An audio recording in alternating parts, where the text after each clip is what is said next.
My order of service here says, welcome Harlan. And I'd like to congratulate Ross. He's already done that. Thank you, Ross. Welcome everybody. It's good to be here again and to worship our Lord and sing praises to Him and be together, have fellowship and learn from the Word. James will bring that to us later. So let's begin our service with a prayer. Loving Father, we thank you that we can come together and be before you in your presence. And yet, Lord, we thank you that you watch over us every day. We thank you for this time together, and we ask you will bless it to our congregation. For those who watch this, may they be blessed too. And we thank you for your loving care every day. Amen. Okay, let's begin. We'll sing Praise the Lord from Psalm 150.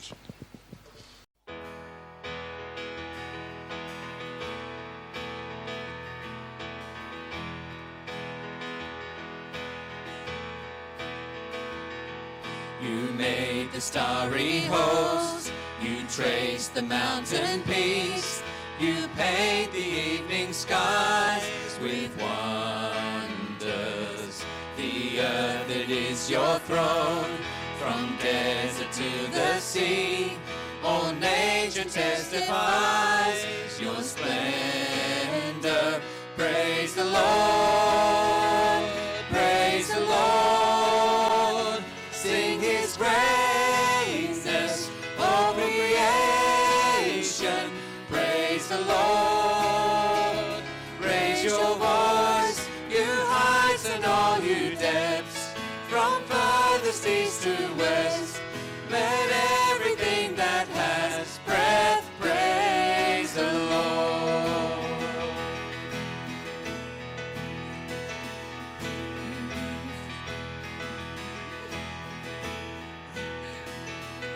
You reached into the dust, in love your spirit breathed. You formed us in your very likeness, to know your wondrous works, to tell your mighty deeds, to join the everlasting chorus.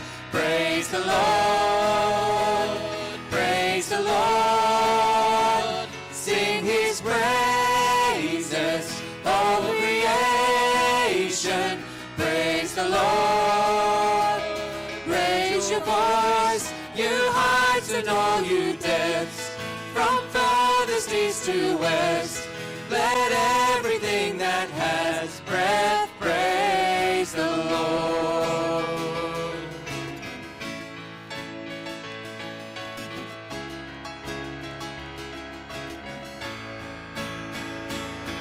Let symphonies resound, let drums and choirs ring out.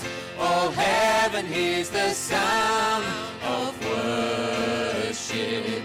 Let every nation bring its honors to the King. A roar of harmonies eternal. Praise the Lord, praise the Lord. Sing His praises, all creation.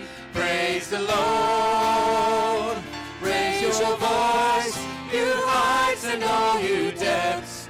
From furthest east to west, you distant burning stars. All creatures near and far, from sky to sea to shore, sing out forevermore. Let everything that has breath praise the Lord.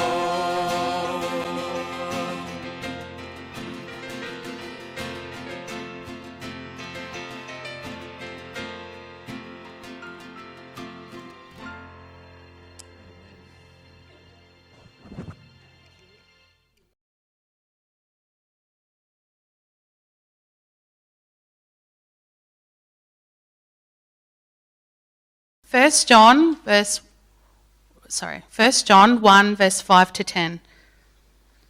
Okay.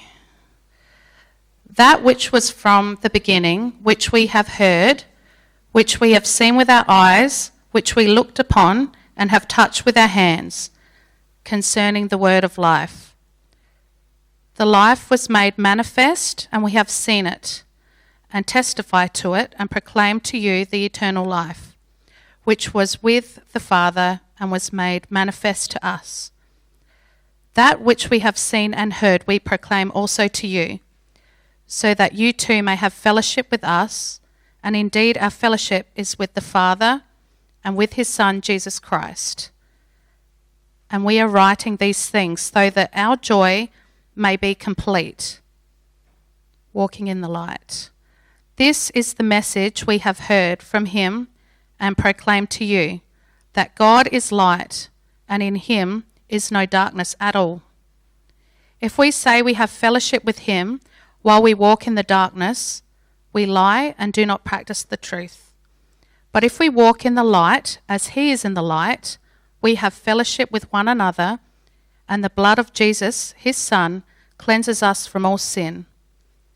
If we say we have no sin, we deceive ourselves, and the truth is not in us. If we confess our sins, he is faithful and just to forgive us our sins and to cleanse us from all unrighteousness. If we say we have not sinned, we make him a liar, and his word is not in us. Sorry, I forgot to say it was the ESV. Thank you. Thank you, Julia. And now let's stand and we'll sing 10,000 Reasons. And we've just heard a few good reasons for that.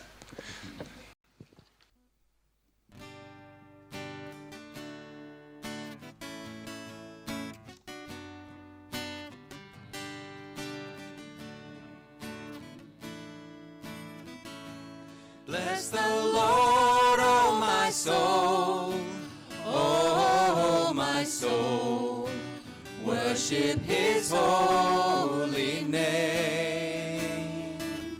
Sing like never before, oh my soul, I'll worship your holy name.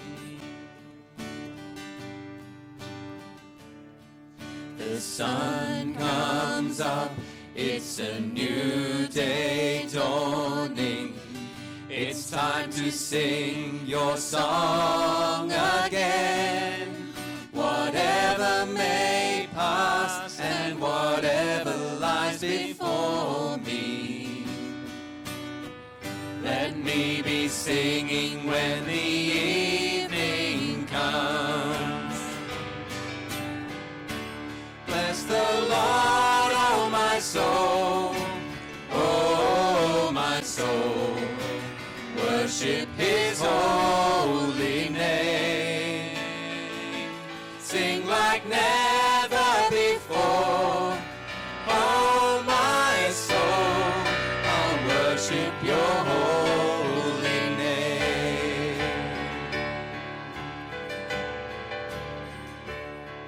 You're rich in love and you're slow to anger. Your name is great and your heart is kind.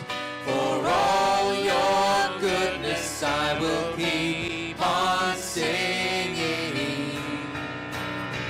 10,000 reasons for my heart to find. Bless the Lord, oh my soul, oh my soul, worship his holy name. Sing like never before, oh my soul, I'll worship your holy name. And on that day when my strength is failing, the end draws near and my time has come, still my soul will sing your praise unending. 10,000 years and then forevermore.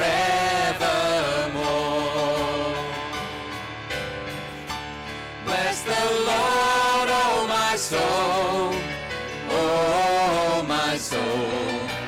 Worship his holy name. Sing like never before. Oh my soul, I'll worship your holy name. Bless the Lord, oh my soul, oh my soul. Worship his holy name. Sing like never before.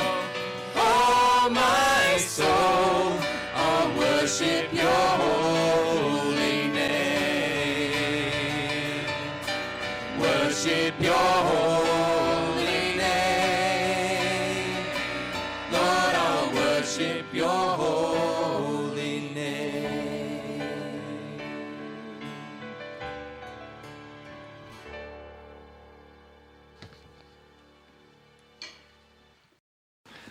Yes, we worship the Lord, worship his holy name, and he takes care of us too. So let's have a time of prayer now. And Margaret hasn't been well. How are you going, Margaret? You're much improved? The smile on your face says it all. Good on you. Okay, well, we'll give thanks for you being back with us. Alan Barr is having a driving test on Tuesday, so they stopped him driving and he's having another go. So let's pray for Alan for that test, that it'll go well. And Celia Beale hasn't been well at all this week, so we'll pray for Celia. And we're glad Jeff and Michelle are safe back home.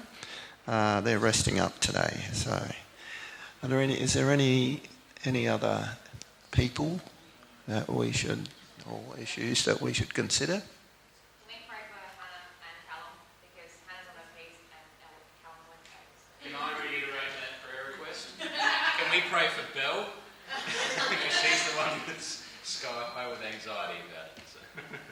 Actually, my hearing's not too good. I didn't actually hear. I should have used that. Yeah. Belle was asking for prayer for Hannah and Callum because they're driving more, and I'm saying pray more for Belle, that she'll have peace with it. Okay, it's the driving I didn't hear. Ben's okay, over in the side. Ben's over here in the side as well at home. Right. Yeah, Julia's having some surgery this week, so let's pray for her and the family. They'll all pull together and we'll be able to get through well. Okay. Anything else? Harry? Sam and Brana.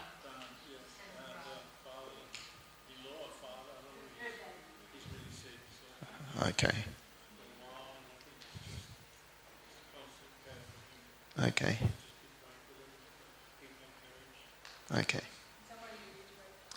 Harry was just saying we need to be praying for Sam and Brana. They've been struggling to get with us because the care of her father is really, really required. So he's not well. So we're just, they're missing us. Just got to look after her dad at the moment. And so just be praying that the Lord's will happen with all of that. Okay, let's pray. Father, we thank you that you are there for us. Lord, we pray for Sam and Brana and the family as they hold together for their dad at this time. Lord, we just pray they may know your peace and your grace and your mercy in this time of care and struggle together. Lord, we just thank you that we can trust you always for your loving care and presence, even through the greatest of difficulties. And Lord, we think of Celia, and Lord, we know that pain is not a good thing to be, or not an easy thing to be able to manage or to put up with. But Lord, we just pray that you would give her a peace in her heart and renew her strength and help her to overcome this problem. May she and Julie know your loving care at this time. And Lord, we pray for Alan as he goes for this driving test. Lord, we pray that he'll be confident, that he'll be careful, that he'll be thoughtful about what he has to do. And we ask that you will bless this opportunity that he has.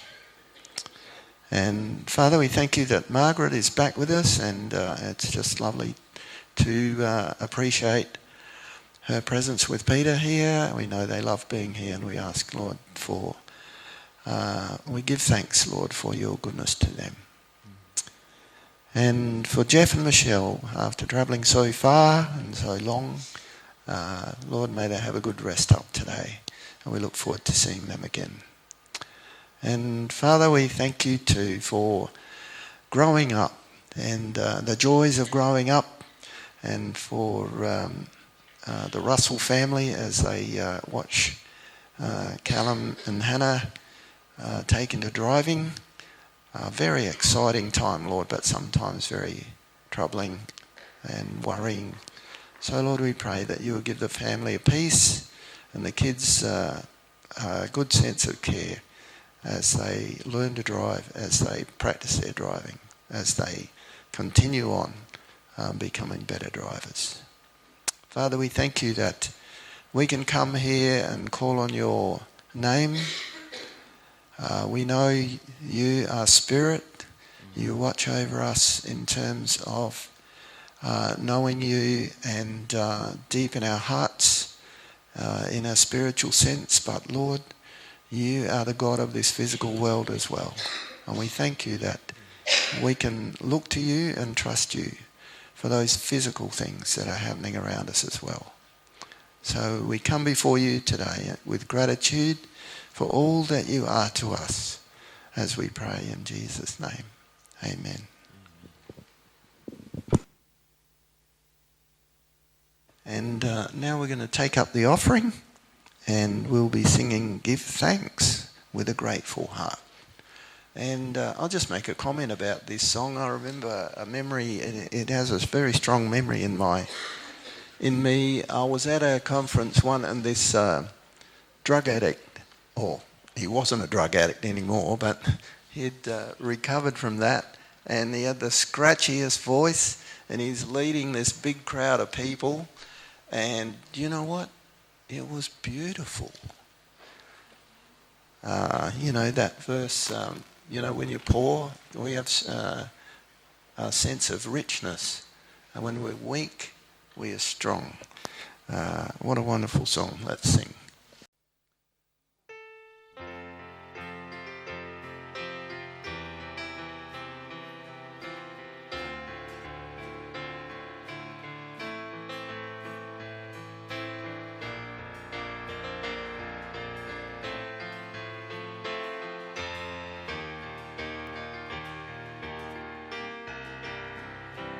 Give thanks with a grateful heart. Give thanks to the Holy One. Give thanks because He's given Jesus Christ, His Son. Give thanks with a grateful heart. Give thanks to the Holy One. Give thanks because He's given Jesus Christ, His Son. And now let the weak say, I am strong. Let the poor say, I am rich, because of what the Lord has done for us. And now let the weak say, I am strong. Let the poor say, I am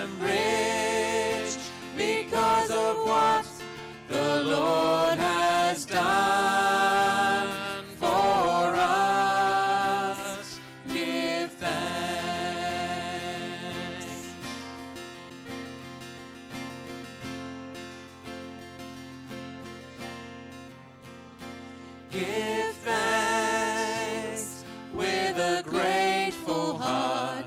Give thanks to the Holy One. Give thanks because He's given Jesus Christ, His Son. Give thanks with a grateful heart. Give thanks to the Holy One. Give thanks because He's given Jesus Christ, His Son. And now let the weak say, I am strong. Let the poor say, I am rich, because of what the Lord has done for us. And now let the weak say, I am strong. Let the poor say, I am rich, because of what the Lord has done for us. Give thanks. Give thanks. Give thanks.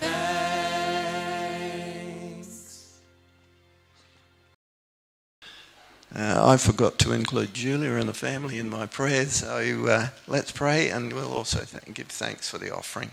Loving Father, we thank you for your presence here today, and we trust ourselves to you. We thank you, and we pray for Julia and Ben and the kids this week, for your precious care over them, and for Julia, that things will go well for her. And Lord, we thank you for your goodness to us every day and the things that we receive for provision, whether it be through work, through gifts from other people, or through just the sunshine of every day. Lord, we thank you for your blessing on us, and we pray that this offering may be used for your glory and honour. In Jesus' name, amen. And now Steve's going to come and lead us in communion. Thank you, Steve. Good morning, everyone. So we're instructed to come here and remember Christ and what He done, His sacrifice for us. And whenever we take that, we do it in remembrance of Him. And in reading the scripture, I'm trying to understand what the problem was, why the Pharisees, why all that had a problem with Jesus. I know that it was prophesied before time that He was going to come and die for the sins of mankind. But I just want to know what the relationship was, and this is by no means a full-on kind of study or whatever, It's just something I've gathered and I wanted to share with you, and so we'll see how it goes. And, right, so early on in His ministry, Jesus was performing many signs and miracles. So much so that He got attention of a member of the Sanhedrin, which was the ruling council. And we read in John chapter 3, verse 1. Now there was a Pharisee named Nicodemus, who was a member of the Jewish ruling council. He came to Jesus that night and said, Rabbi, we know that you are a teacher who has come from God, for no one can perform the signs you are doing if God were not with him. I'd figure that would be pretty obvious. And however, I couldn't figure out how you could acknowledge Jesus being from God and then go from that to persecuting Him and even to His death. Jesus performed many miracles that couldn't be denied. One, for example, is found in Matthew chapter 9. And I like this one. Some men brought to Him a paralyzed man lying on a mat. When Jesus saw their faith, He said to the man, Take heart, son, your sins are forgiven. Now at this, some of the teachers of the law said to themselves, This fellow blasphemes. Knowing their thoughts, Jesus said, "Why do you entertain evil thoughts in your heart? Which is easier to say, 'Your sins are forgiven,' or say, 'Get up and walk'? But I want you to know that the Son of Man has authority on earth to forgive sins." So he said to the paralyzed man, "Get up, take your mat, and go home." I mean, instantaneous like that. Not take 2 pills, see you in the morning. And I would have thought that there, you're seeing that miracle and then going, all right, well, he is who he says he is. Okay. But however, soon after this, the relationship deteriorates with the Pharisees, and they want to kill him because he says, I have the power to forgive sins. As best as I understand, their problem with him was not that he healed the sick and crippled, but that he done that on the Sabbath. He claimed to be the Son of God and said of himself he has the power to forgive sins. Now, I think there's an old saying that you can apply to the Pharisees. They can't see the forest because the trees are in the way.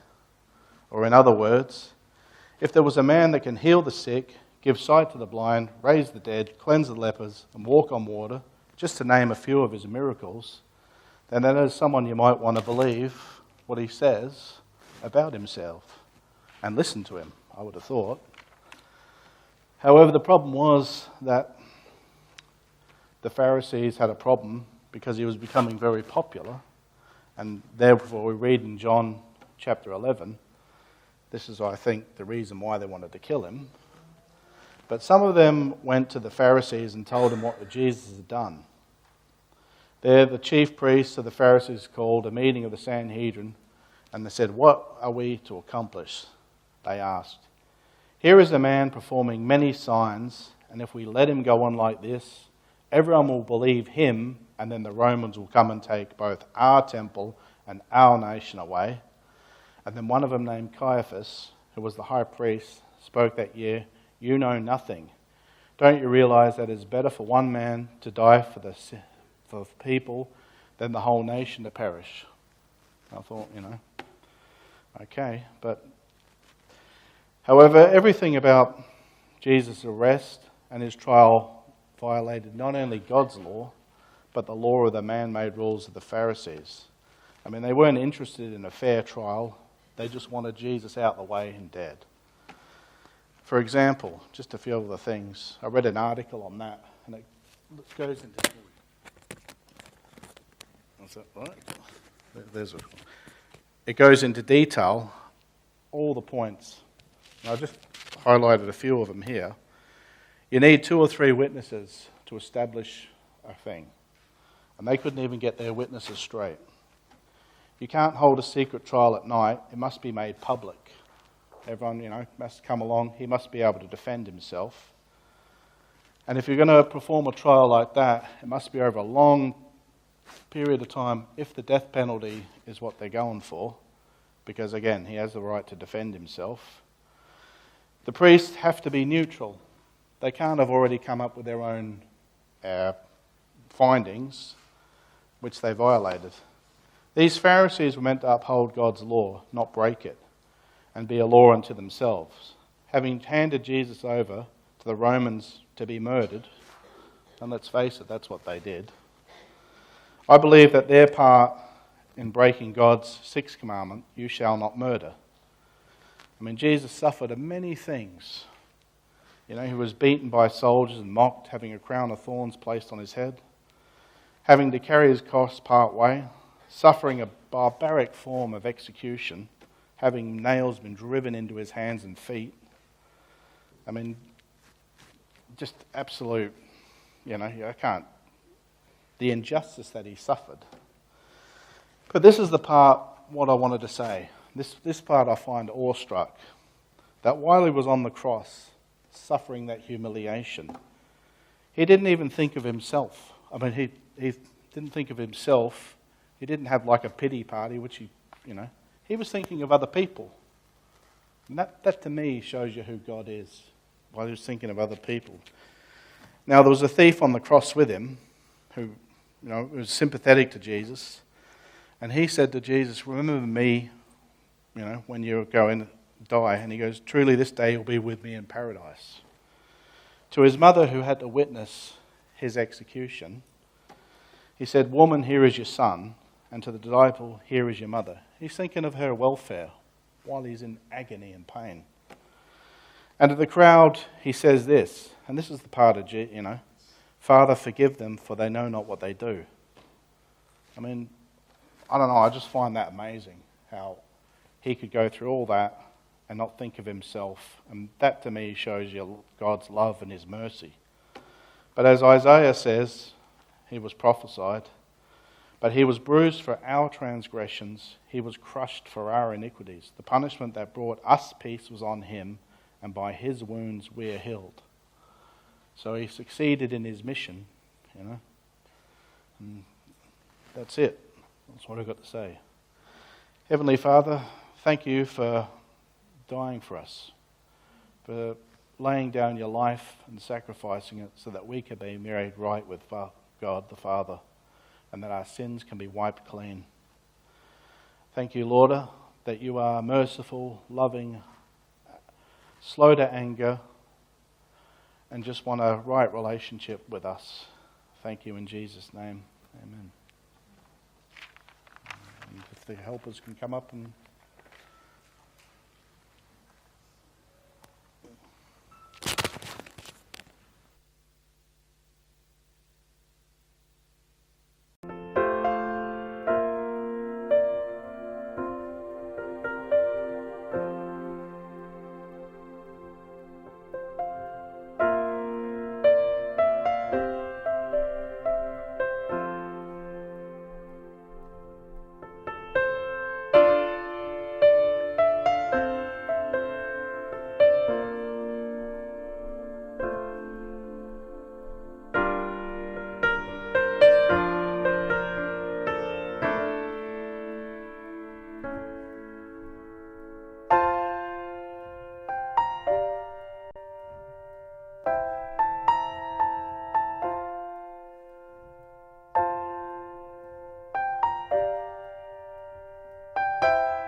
You can head out with Callum and Hannah, who are teaching you today.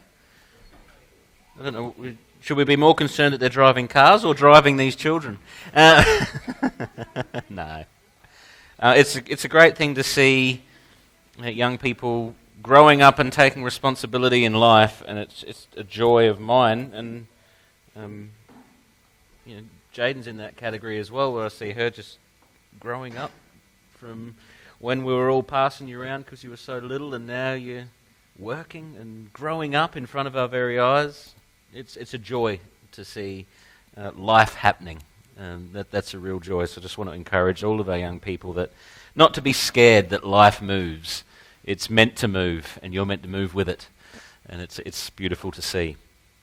We're continuing on in Hebrews. I've got this week, Harry's chomping at the bit.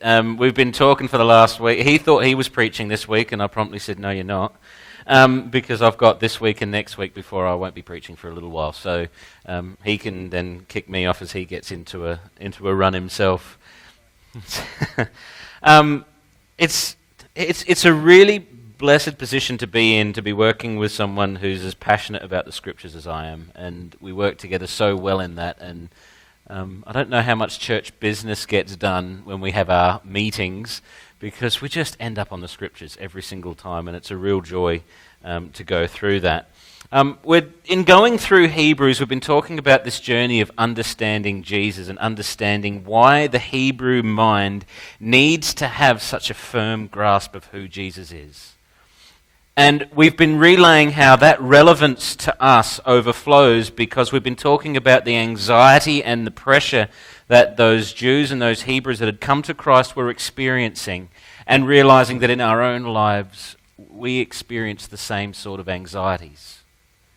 We don't like it when we're ostracized for our faith.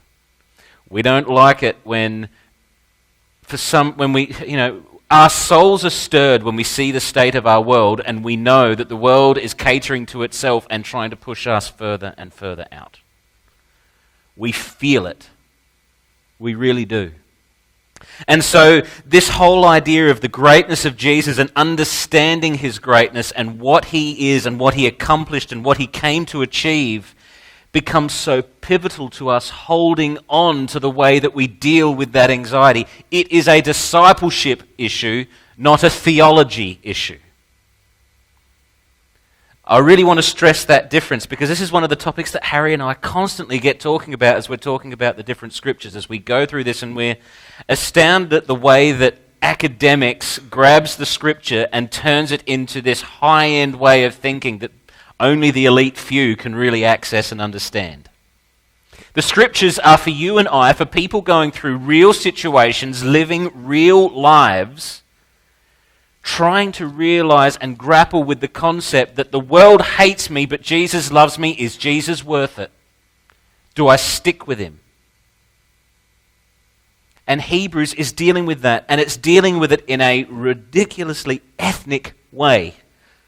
That's almost it's a weird way to say that. But it's catering to a specific way of thinking that is unique to the Hebrews, to the Jews.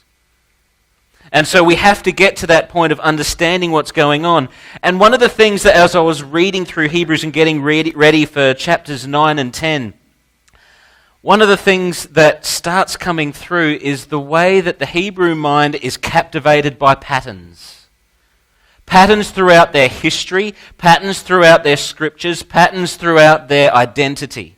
When something is repeated and happening over and over again, Harry's been talking about signs. We heard last week from David about the pattern of God doing things because he is love. Throughout the scripture, everywhere you go, what is motivating God's action is his love, and he's calling us to be motivated by the same thing so that we become beacons of God's love to this world. That's what that's about. As I'm going through Hebrews, there's a pattern that is going on that the author of Hebrews wants us to realize is central to understanding who Jesus is. And he's been talking about the priesthood of Jesus. Jesus is a fantastic priest, and it's fantastic that he uses the purposeful phrase, great high priest, to describe Jesus. He's not just a priest, he's not just a high priest, he's the great high priest. There is no other personality in Hebrew history that can hold that title, that can hold that description. He is the greatest. Why? And so when we see the words priest and high priest all put together, the Hebrew mind is thinking about a specific set of attributes, specific set of boxes that have to be ticked. And so the author of Hebrews is going, no, you need to understand why Jesus is better than everything you've got going on in your mind. And so he takes them on this pattern. He's going to refer all the way through Hebrews to how Jesus' nature, character, personality, everything he does is eternal in nature. It has no beginning and no end. It is far-reaching beyond a specific point in time, and it supersedes anything earthly and humanly that we can wrap our minds around.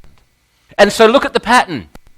Going right back to the start of Hebrews, we talked about how the story of Hebrews, the author of Hebrews, wants us to identify who Jesus is and identify his uniqueness. And it compares him to the sons of God. To which of the sons has he said, which of the angels has he said, today you are my son, today I have begotten you. Why does he refer to that scripture in the Old Testament to describe Jesus? Well, it's because of the idea of what today is, just like it was later on in Hebrews as well. When was Jesus begotten? Yes. He always was. None of the other angels can hold that category. Jesus is eternally the begotten Son of God. Eternally. That makes him better than all of the angels that the Hebrews are thinking about when they hear a message from God. He's better than that. If you think the message you got from angels was good, wait till you hear about the one that comes from the eternal Son of God. Don't lose sight of that. We talked about his supremacy and how he's so supreme in what he accomplishes because what he offers is this rest. And again, the key word in that was today. If you will hear his voice, do not harden your heart. Don't miss out on entering the rest that God has for you in Christ because it is today and it is always on offer. It's never not there. The only reason we miss out on his rest is because we take our eyes off him. Those anxieties, those pressures of life come in and we miss sight of his greatness. And so today, we have to keep our eyes fixed on him. Then we talked about his priesthood, and we've spent this time understanding Melchizedek, and we understood why is Melchizedek the key of all this. And I think the key phrase of Melchizedek is not after the phrase after the order of Melchizedek. The key phrase is you are a priest forever. There's no beginning or end to your priesthood. Jesus, the eternal Son of God. No other high priest can make that claim. His priesthood lasts as long as he's breathing. Before the priesthood has to change and they have to go through all the rituals to clean themselves again and go all through the process of making sure he's the right dude. Not so with Christ. He's better because he is eternal. Then we talked about covenant. And the concept of eternality rocks up again. In chapter 9 of Hebrews, the description of Jesus' covenant is that he brings the promised eternal inheritance. He's making a connection with the Hebrew mind and what they're thinking about the concept of inheritance, because a Jewish mind, when they think about inheritance, what are they thinking about? The land. But Jesus brings a promise that is bigger than a little plot of geography in the Middle East. His promise, his covenant, brings the promise of an eternal inheritance. Something everlasting, something unperishing, something that can never be taken away, that goes beyond the days that we breathe. That's how great Jesus is. And so as the author of Hebrews comes into chapter 9 and 10, he's going to start talking about Jesus' sacrifice. We want to pay attention to this pattern because the eternality of Jesus, his eternal nature, his eternal character, is going to be central to the idea of why his sacrifice is better. So we've got a lot of scripture to get through today, so I am going to slightly pick and choose as we go through that. But the start of chapter 9, I do want to read verses 1 to 10 to start us off, because the author of Hebrews starts very purposefully when he's talking about why we should see the sacrifices of Jesus as better than any other sacrifice that we might be thinking of. He's setting the scene for why Jesus is better, and he's got to paint the picture of what the Hebrew mind is used to. He has to remind them, when you think of sacrifice, this is what you guys think about, is what he's saying to the Hebrews. So let's read verses 1 to 10 of Hebrews chapter 9, and then I'm going to summarize and find the key words for what the author is really getting at for his audience to pay attention to. It says from verse 1, "Now even the first covenant had regulations for worship at an earthly place of holiness.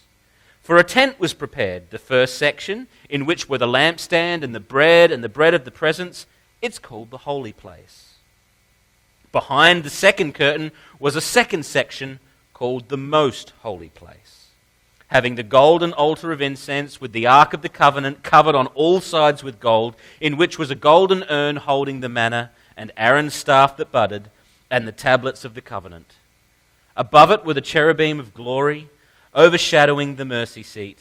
Of these things we cannot now speak in detail." Why? Because they don't have the ark of the covenant. It's not there. Verse 6, "These preparations having thus been made, the priests go regularly into the first section, performing their ritual duties. But into the second, only the high priest goes, and he only goes once a year, but not without taking blood, which he offers for himself and for the unintentional sins of the people. By this, the Holy Spirit indicates that the way into the holy places is not yet open, as long as the first section is still standing. This is symbolic for the present age. According to this arrangement, gifts and sacrifices are offered that cannot perfect the conscience of the worshipper, but deal only with food and drink, various washings, regulations for the body imposed until the time of Reformation. That might be a massive, complex list of words and things to us.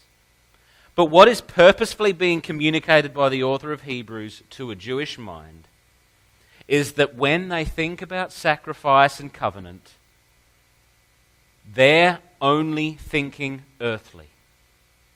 They're only thinking about the earthly experience, the earthly system, rituals, objects that are the centerpiece of their sacrificial worship system.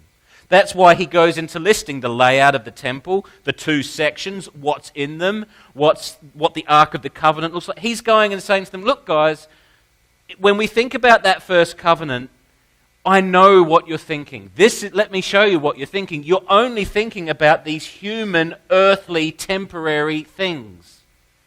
Even to the point to realize that the processes that you're going through, the rituals that you're doing, are only cleansing you temporarily. You have to go and do it again next year, or you have to come back next week when you sin. And to be honest, you've even got to come and do it because you don't know what sins you've committed. You're only thinking earthly. You're only thinking temporarily. That was the system that was set up for that covenant between God and Israel. How is Jesus different to that? How is he different to thinking about things temporarily and only for the now? It's the rest of chapter 9 and half of chapter 10 that all of a sudden the author does this switch and goes, this is what you guys are thinking. Now see Jesus in the light of this. Look what he does. Look at what happens here in verse 11.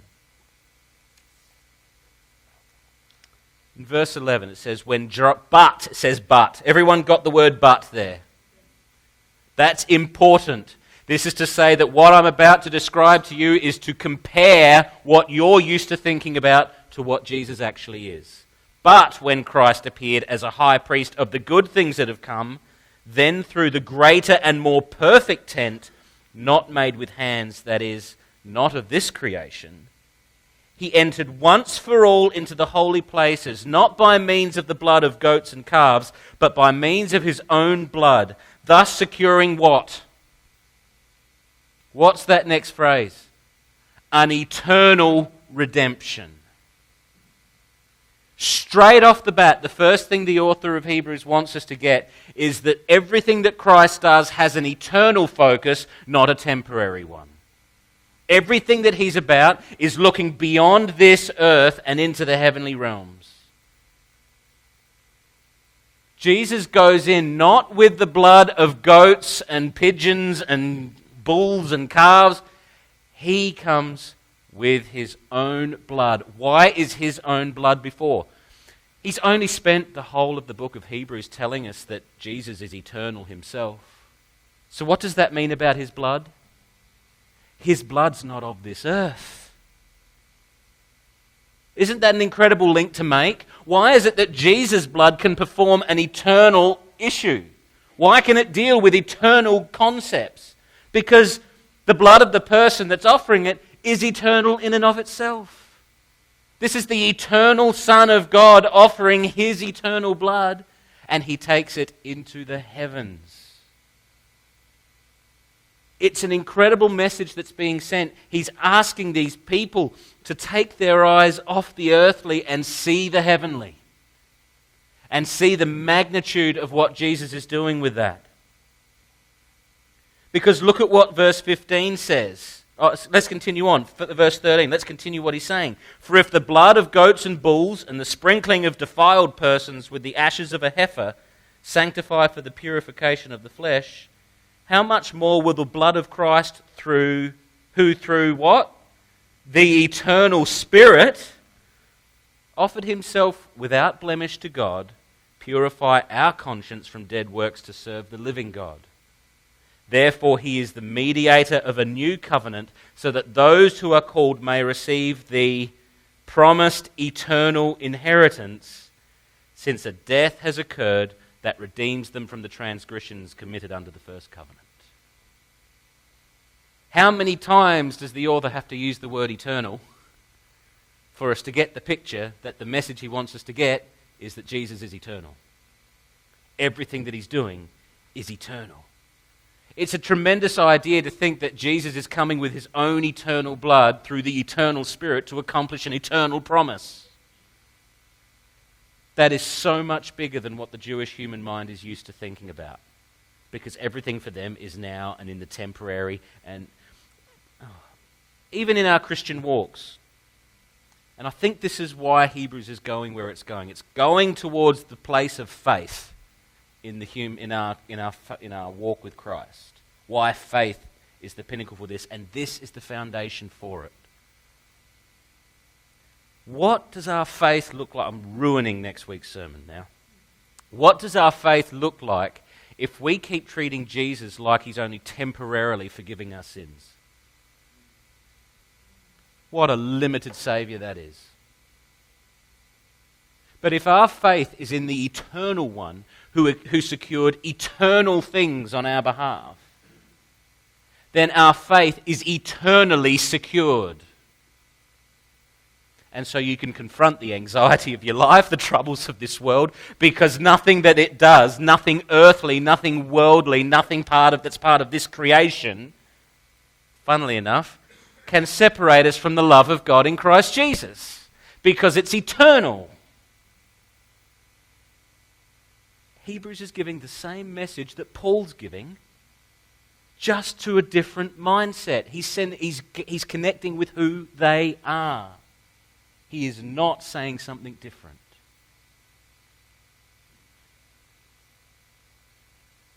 Like I said, we'd probably need to just skip through a little bit of stuff to get to the point of what we need to read. The tremendous thing, that eternal inheritance, they're part of the same concept. I've messed up some of the verses there, but that's okay. I'll move to this one. This is one that I think captivates us a little bit and misses our mind because we're not Jews. In verses 23 to 24, let's just read what the author says here. He says, it was necessary for the copies of these heavenly things to be purified with these rites. He's talking about when the priest would go in and would sprinkle the sections of the temple with the blood of the offering, with the blood of the goat, the blood of the bull, the blood of the pigeon, whatever. He would sprinkle the parts of the temple with that blood. It was necessary for the copies of the heavenly things. He's called the temple, the earthly temple, a copy of the heavenly thing. It's a shadow of it. It's not the perfect representation of it.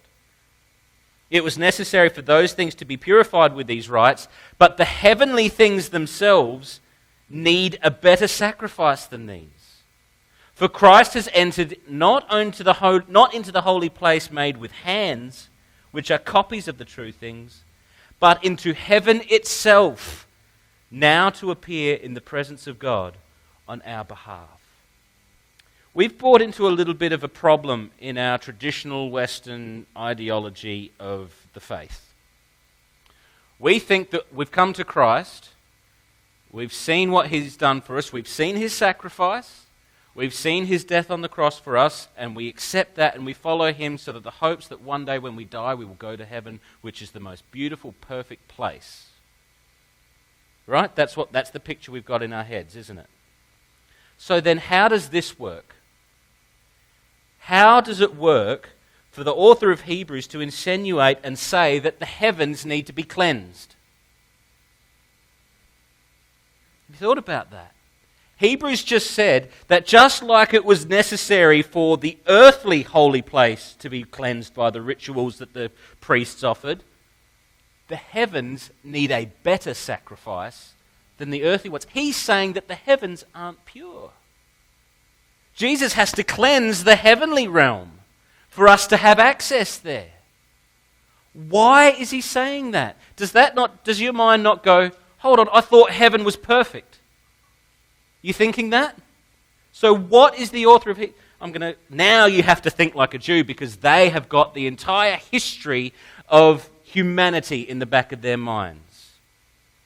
When we ask what's wrong with the world today, what do we say? What is our number one answer? Adam and Eve in the garden. You ask a learned Jew, especially around the time of Jesus, about why the world's in the state they're in, they'll say three things.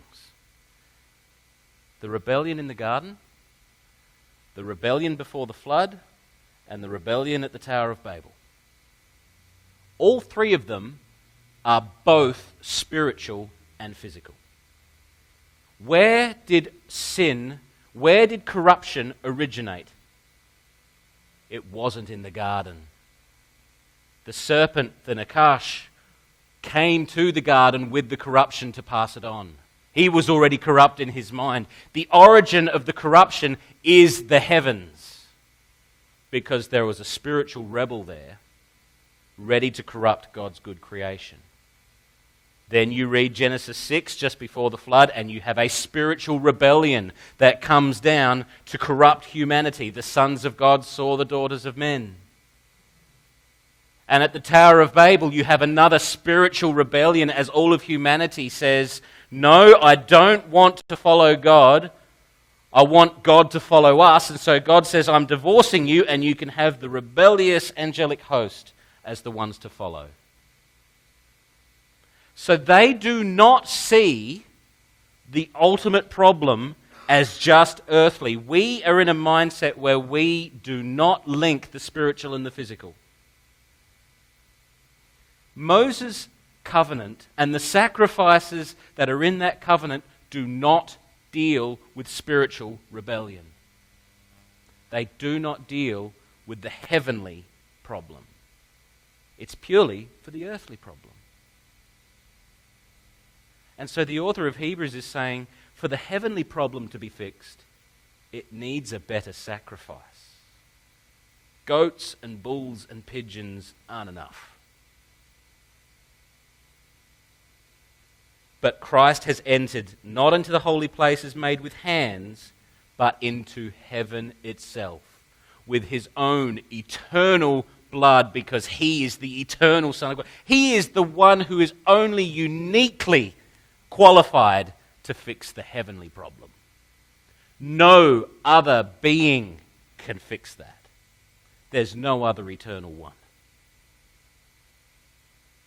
Why is Jesus great? Because he can fix the eternal problem, not just the temporal one. Isn't it a tremendous thing to think about the cross fixing everything? Oh, he's taken my sins away. Yes, and the author of Hebrews is saying that. But he's also saying that through the cross, not only did Jesus take away and forgive your sins, which he's going to say in just a sec, but he also opened the pathway for it to be possible for us to enter into the heavens in the proper state that they should be in. He goes, I've got this picture in my head of Jesus, the great high priest, marching into heaven and sprinkling his blood around, saying, this I am cleansing.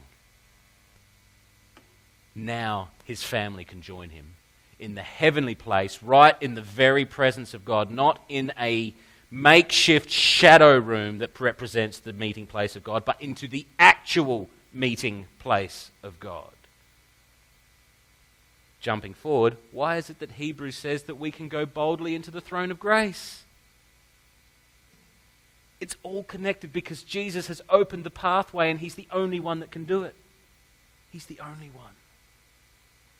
I find that one to be the most powerful. But to a Jewish mind, not so much. That's second nature to them. That's why it only gets 2 verses, 23 and 24. Because after that, we get the longest argument for the biggest issue to the Hebrew mind.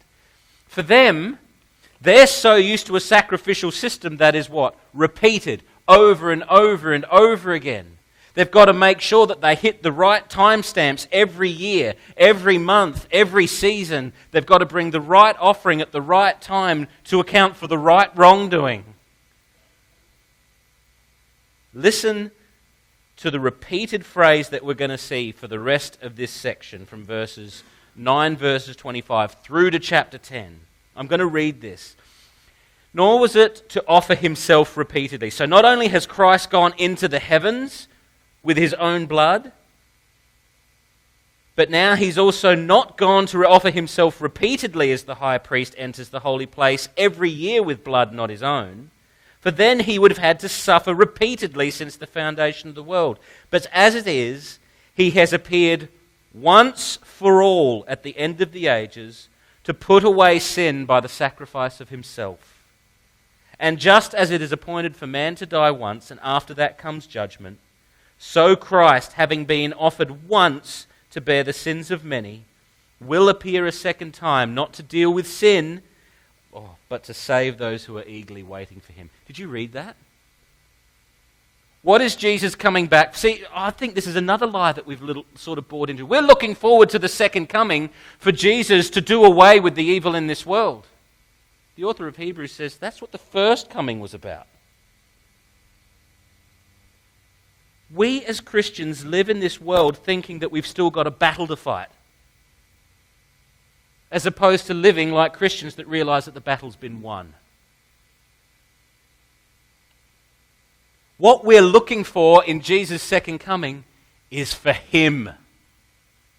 He's coming the second time to save those who are eagerly waiting for him. He's not coming to deal with sin the second time. He's dealt with that. That's in the past. I look forward to the day where he's coming, because then I'll see him and I'll be with him as he is. Stop looking for the second coming of Christ to solve your problems. Please, because you're not living now if that's how you're thinking. You're not living in the light of who Jesus is and the victory that he's won for you now if you're thinking, I can't wait for this to be over. That sounds hard, but that's discipleship. Why is it that Paul talks about his stonings and his beatings like he's looking forward to the next one? Because he knows the victory that's his, because Christ has dealt with sin, and he's looking. For me to die is Christ. For me to live is Christ. For me to die is gain. When I see him, whoopee! If I'm here, bring it, because I've already won, because of the eternal sacrifice of Christ. Once for all, it's repeated there. It keeps saying it over in chapter 10. For since the law has but a shadow of the good things to come instead of the true form of these realities, it can never, by the same sacrifices that are continually offered every year, make perfect those who draw near. Otherwise, would they not have ceased to be offered, since the worshippers, having once been cleansed, would no longer have any conscience of sin? But in these sacrifices, there is a reminder of sins every year. For it is impossible for the blood of bulls and goats to take away sins. We quote that verse on its own, rather than seeing it in the point that the author is making. The blood of bulls and goats belong to this earth and this creation, and therefore can only ever solve, not even then. It says it's impossible for them to take away sins. It's just a shadow of something. It's not the real deal. If it was the real deal, you would only have to take one bull once in your life and it'd be done with, and you could forget about it. Verse 5, consequently, when Christ came into the world, he said, sacrifices and offerings you have not desired, but a body have you prepared for me. In burnt offerings and sin offerings you've taken no pleasure. Then I said, behold, I have come to do your will, O God, as it is written of me in the scroll of the book. When he said, you have neither desired nor taken pleasure in sacrifices and offerings, and burnt offerings and sin offerings, these are the offerings according to the law. Then he added, behold, I have come to do your will. He does away with the first in order to establish the second. And by that will we have been what? Sanctified through the offering of the body of Jesus Christ. Is that the end of the verse? What does it say? Once for all. He's not finished. Verse 11, and every priest stands daily at his service, offering repeatedly the same sacrifices which can never take away sins. But when Christ had offered for all time a single sacrifice for sins, he sat down at the right hand of God, waiting from that time until his enemies should be made a footstool for his feet.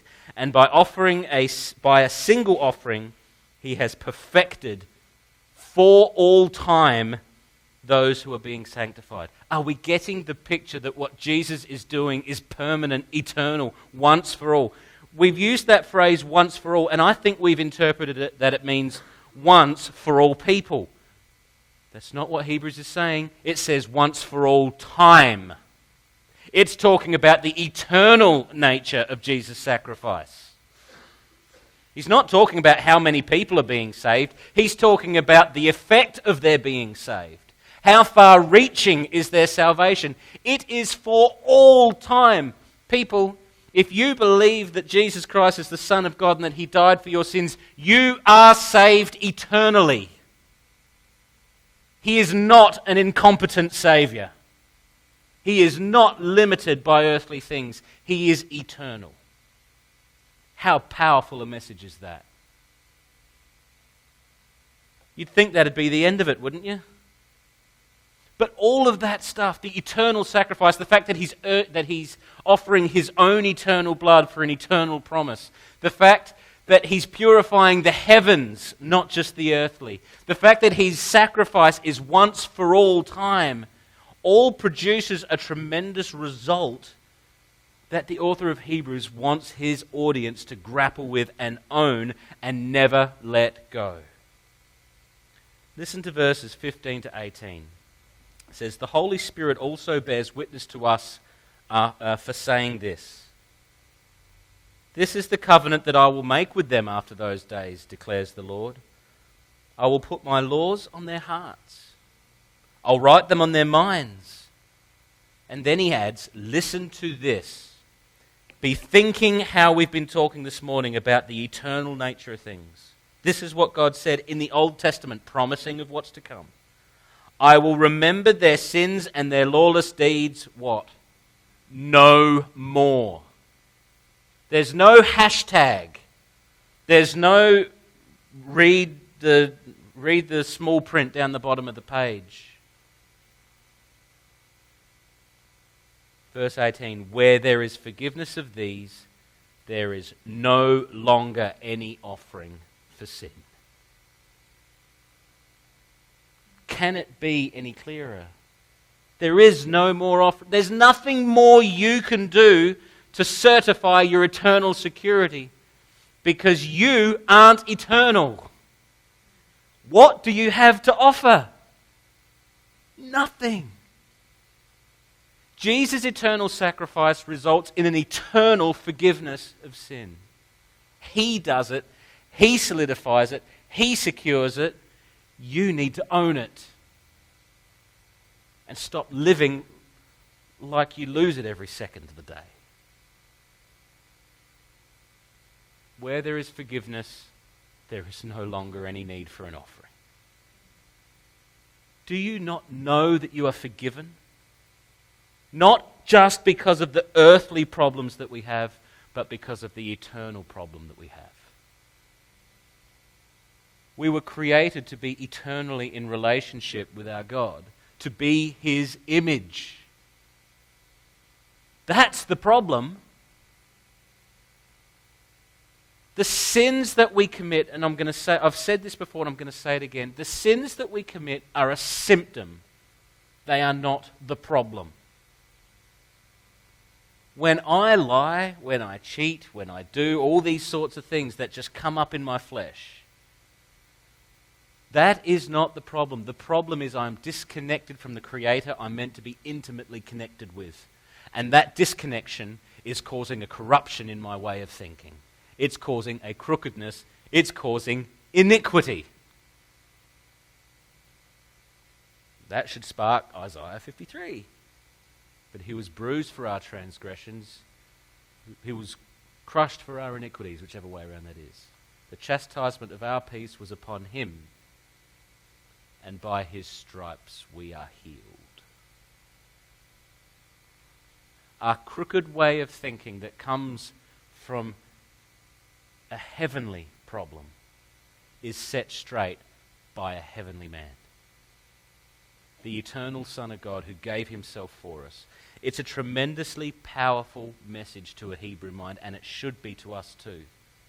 Because Jesus said, set your heart on things above, not on things on this earth. Seek first the kingdom of God and his righteousness. Get your eyes off the stuff that's going on this place, because it's done away with. It's been defeated. In this world you'll have trouble, but I've overcome the world. When will we start living like that? When David last week talks about the love of Christ and the love of God that's meant to permeate our hearts and our minds, and then we start living like we've got to tick every single box every minute of the day, what are we thinking about? The love of God is eternal and far-reaching and extending beyond the things we do and into the intentions of the heart. I'm sorry, there are people ticking boxes with bad intentions. There are many, many people devoted their lives to brilliantly good, noble, moral things. But they're doing... Harry just said the Jews. But their focus is themselves. Their focus is not their God. Whereas you've got the criminal on the cross, who in one moment, the last breath of his life, recognizes his Creator and recognizes the eternal Son next to him and says, remember me when I come into your kingdom. He doesn't even say, can you please fix my sin problem right now? He says, remember me when I come into your kingdom. He's thinking heavenly. And he recognizes that the guy next to him is about to fix that problem. Isn't that a tremendous thing? Where are we going in our discipleship? Are we trying to tick all the right boxes, or are we throwing ourselves at Jesus, recognizing that the victory he's won for us is what we have to live in, and let that change our lives? Because if you're spending your entire life aiming for Jesus, then inevitably you will start looking like him. You will. It's going to happen. But if you think following Jesus is about how hard you try to get things right, then you are leaning on your own effort.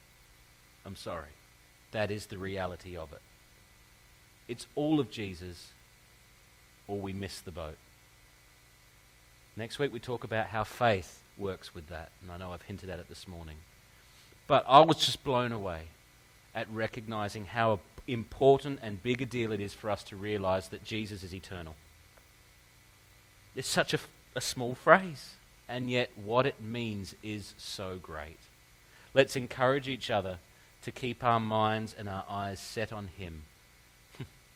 More Hebrews, the author and perfecter of our faith, who for the joy that was set before him endured the cross, despising the shame, and is seated at the right hand of the Father. Let's pray. Our Father and our God, we thank you for the way that your word knows what the problem is in our lives. Lord, in our frailty, in our fickle human existence, our flesh only sees the temporary and the earthly. And yet your word calls us to see what we've been created to be as your image, to see the eternal calling that encapsulates, but to then recognize that that's the problem you're looking to solve, the relational problem right from the beginning. Lord, you want us to see your love. And that love is on full display in the sacrifice of the eternal Son of God. We thank you that Jesus went to the cross. We thank you that he never deviated from that plan. That the goal that he set out to do, he didn't just set out to make possible. He set out to accomplish it. And we thank you for the all-conquering Saviour that Jesus is. And we thank you that we can be in relationship with you not having to look over our shoulder every second of the day, wondering whether we've got to make the next problem right. But we can walk hand in hand with our Lord because he has made things right once for all time. We thank you and we praise you for the God that you are and the way that you love us. In Jesus' name we pray. Amen. Thank you so much for being with us this morning. Thank you for sharing in this time of remembrance around the table and for just being in that place, making yourselves vulnerable to be reminded once again of the greatness of Christ.